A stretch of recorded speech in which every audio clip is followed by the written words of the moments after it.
Қазақ әдебиеті 8 сынып. Бөлім махаббат пен абырой. Сабақтың тақырыбы Бауыржан Момышұлы ұшқан ұя.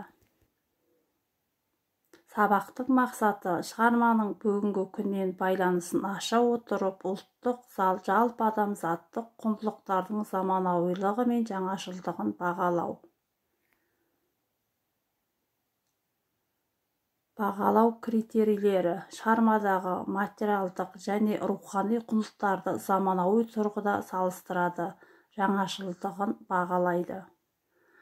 Ұшқан ұя мемуарлық романы мен үшін маңызы, жастар үшін маңызы, қоғам үшін маңызы.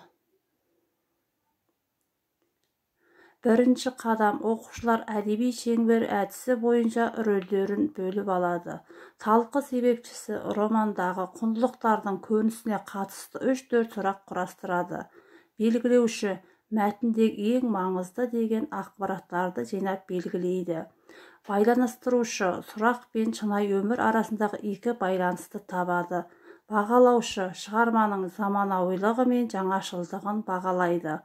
Қорытындылаушы барлық жауапты байланыстырып қорытынды жасайды.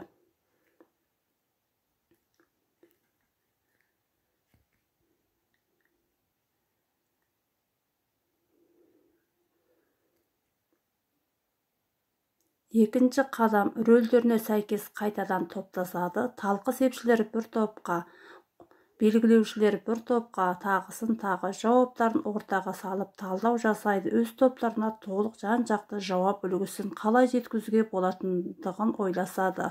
Үшінші қадам қайтадан алғашқы топтарына барып, рөліне сай тапсырма жауабын ұсынады. Төртінші қадам топ өз жұмысына өзара баға береді.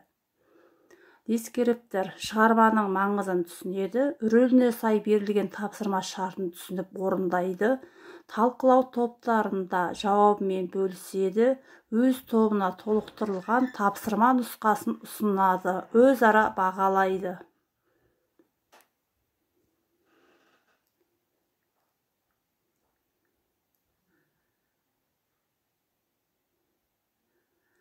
Тақырыпты қорытындылау мақсатында шығармадағы бір жағымды, бір жағымсыз, бір даулы мәселені анықтаңдар.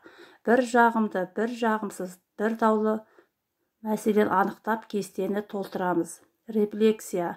Сабақ нәтижесі бойынша комплимент айтқым келеді. Сабаққа, сыныптасыма, жазушыға, тағы басқадай.